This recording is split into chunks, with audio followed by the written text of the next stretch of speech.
With the exciting release of the new Suzuki Jimny, Old Man Emu have put out a new suspension system. We're going to take you for a ride with Fuchsie, the lead engineer, tell you all about it. So I'm out here with Stuart Fuchs, who's our lead engineer for Old Man Emu suspension, and we're carving up around the local hills here in the new Suzuki Jimny. So Fuchsie, tell me a little bit about the Jimny development. Great opportunity. I mean, we love whenever we can get out onto the road and out onto the dirt, you know, away from the paperwork and everything else that we have to do in the office. Getting out onto the road is the best part of our job, and doing the tune and all that, and being given the opportunity to jump into the Jimny. It's not a Prado or a Ranger, and not that they're bad things, but that's our day-to-day bread and butter. So to get the opportunity to do something a little bit smaller and with a bit of character and a real personality about it was a great opportunity. It certainly is smaller, isn't it, than what we've been used to developing. Were there any challenges with it being small? Because I would imagine that the tuning and development work for this is not like what you would be doing on a Hilux. Yeah, it's just a matter of recalibration, really. The principles and everything that we're doing remains the same, and the way we go about it remains the same. It's really a matter of recalibrating your brain and getting your head around it. I mean, almost like, but to the opposite extreme, the first time we did, you know, the F250 or a Super Duty, you'd need to just recalibrate how that all happens and get your head around it. But then it's back to the same principles and the same philosophy of tuning the front and rear springs and the front and rear shocks and getting them all to talk together and getting the balance there. I mean, it looks like it's a fun car to drive. Yeah, awesome fun. And everybody, you know, that sees it or drives it has that impression that it looks fun and it should be fun to drive. And we're really proud with the result that we've come up that is the case. You just want to drive faster and have fun. It just, I don't know, to me it's just this primary school aged boy that's just mischievous and wants to have fun, you know. And I don't know, after having FJ40 and a TJ and of the same family, and they're all sort of cousins, you know, you could imagine the Jeep's the US version, this is the Japanese version. A Defender, short Defender would be the British one, but they all just want to run off into the bush and get up to some mischief. Yeah, I've got to say, so, you know, the on-road manners that I'm feeling here, like, you know, being such a small car and being in small cars before, you know, they can be quite pitchy. They can bounce up forward and back and a bit side to side. I mean, the road manners on this thing are unbelievable. You know, you're throwing it into the corners here. It's quite stable. It's not harsh, you know, it's got that really nice feel. What have you done in regards to spring development? I suppose the first step was to have a feel of the OE car. How did that go? What were their spring rates? What were its characteristics? How was it at handling? Our first step after that was to bolt in the stuff out of the previous Jimny. So that all bolts in and works well. Spring rates when compared to OE were up a bit. So that was one of the first areas we looked at, really, was we backed off the spring rates, see how much comfort and compliance we could get into it, articulation, all those sort of things by dropping spring rate, and then creeping up to the spring rate over OE that we had on the previous model Jimny that was done probably well over 15 years ago, before my time in OE. So we got the spring rates down, got it moving around, got the comfort and compliance, and then worked on pairing a shock tune with that to maintain the fun. Yeah.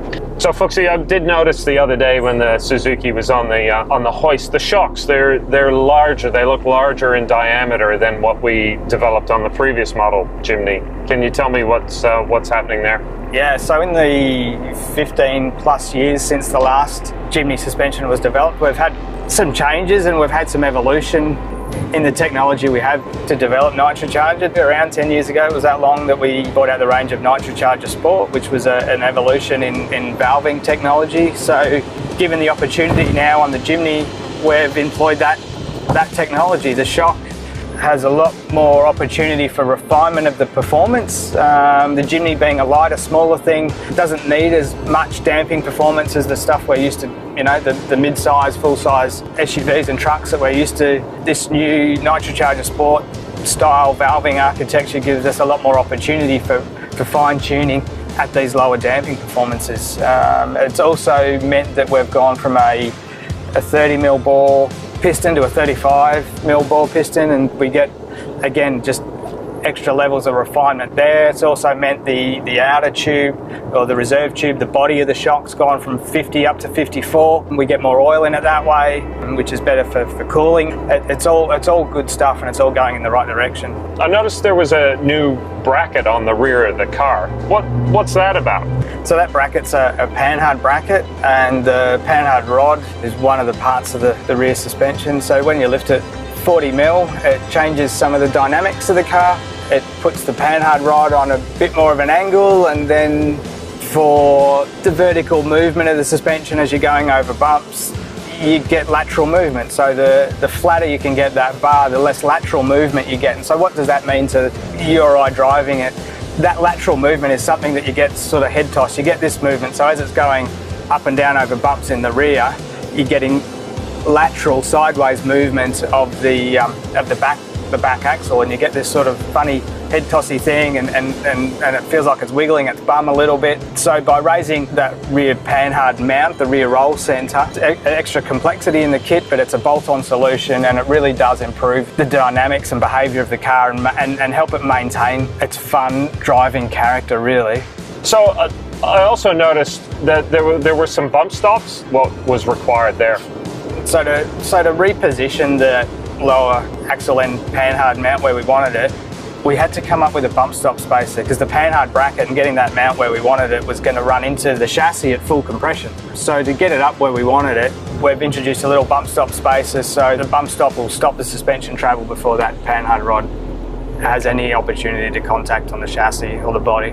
Was there any challenges around wheel alignment after fitting suspension to the Jimny? 40 mils a lot for such a little car, so you lose a bit of caster coming up that 40 mil in the front. So to get caster back down around where OE has it set, we've put in a caster kit, a couple of bushes with some offset sleeves to just sneak caster back down around where OE had it, and what that just gives you a better feel of the steering wheel as you're driving it, a bit, better return to centre, and again just brings it back to the fun car it's intended to be. You mentioned there about 40 mil lift, so that we've achieved a 40 mil lift, and from time to time we get asked by people, well, why didn't we do more lift? Were there any specific things or challenges based around that why we didn't go more than 40 mil lift? We always try and get as much as we can. In Australia it's 50 mil. Pretty much all of the time that's dictated by droop. So droop's the amount of travel that the wheel's going to have from ride height to full extension, and normally droop's limited by things like brake lines or ABS wires or ball joints or suspension bits and pieces running into each other.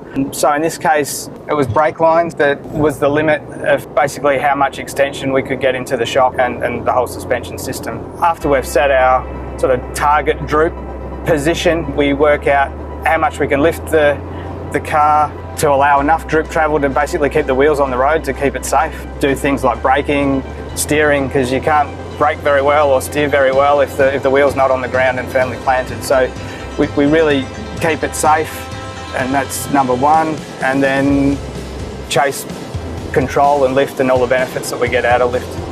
When the Jimny first turned up, we were all a little bit excited about it turning up. Tell me, can you remember what your first impressions were? Again, it's like it has a personality and a character of its own, and that's what I love about it.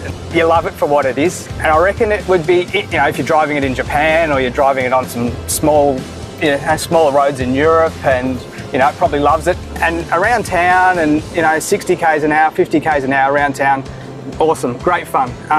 But then you take him onto the freeway, and I got the impression of he got bullied by trucks. You'd be a truck and would go past, and the wind would blow him around, and he'd almost get bullied and be a little bit frightened and go into his shell. So that was probably one of the first things for us to address, was how do we give him more confidence, how do we give him more control, how do we give the driver that sense of control and being more comfortable on the highways and on the freeways. That was a target to look at, something that we wanted to explore.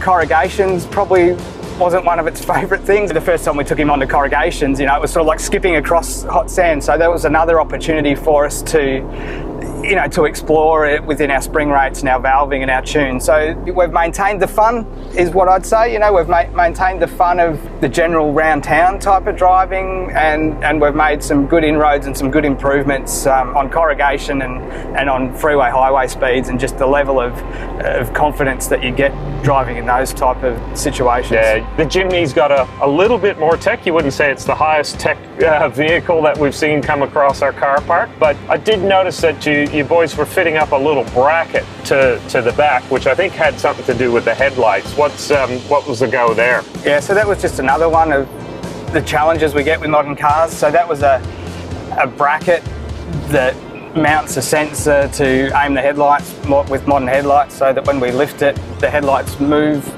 appropriately with the height of the car. There was also, because we extend the length of the shock, we give it more travel, we were basically going to overstretch that sensor and the linkages. We've come up with a little bracket to adjust the position of that sensor and make sure it works at our new ride height. It's not the biggest car inside, so you're not going to be carrying huge amounts of payload in it, but I noticed in the spring selection we've got a couple options in the front and one in the back. So just tell me a little bit about spring selection and I guess the weight carrying capabilities. So like you're saying, it's not the biggest loader, but we know we're developing accessories for the front. We've got bull bar and winch on it now, so we know it's going to get that change in accessories there. So I've got a couple of options to help us achieve our target ride height. The rear, with the little payload it has, at this stage we're getting away with one spring, with two springs in the front and trim packer to cover bar and winch fitment and different preferences, I suppose, for ride height. We've got two springs in the front. So Fuxie, one of the things that I hear the engineers talking about is shock tuning, okay? So you guys do quite a bit of that shock tuning work.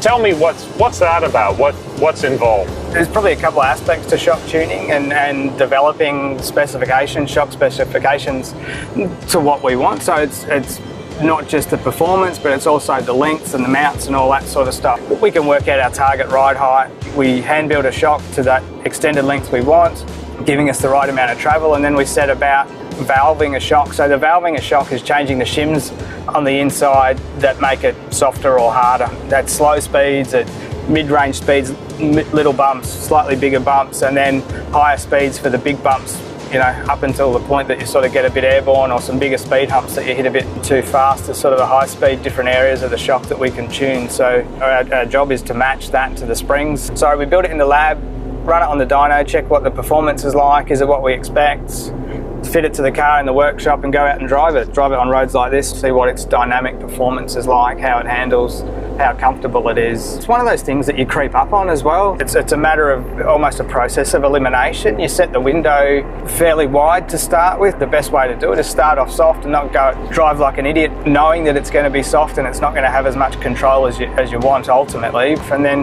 creep up on introducing more control while maintaining comfort. And once you think you've got it where you want it, you push it a little bit further and tighten it up a little bit more and tighten it up a little bit more until you get to the point that it's too tight and it's uncomfortable, or it's not handling the terrain the way you want it, and then you back it off a little bit. So it is a process that we know we're not going to get right first time, and if we did get it in one shot, then I'd say we haven't done our job thoroughly enough. Could we have put more control into it? Could we have made it more comfortable? So it's not a 5-minute job, but that's the part of the job that I find and the other guys find most satisfying is that iterative process of refinement and refining the car, and it's really satisfying to be able to take something and get tangible improvements every day. And I can imagine that's part of our job. And I can imagine you'd be very satisfied with this one, because the handling, that balance between